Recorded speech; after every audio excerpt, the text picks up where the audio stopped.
ذلي لديكم وعزي بكم،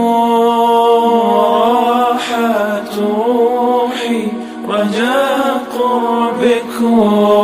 وعزمي وقصدي إليكم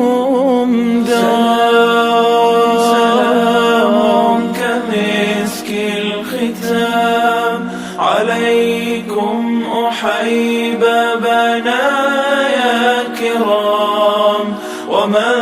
ذكرهم أنسنا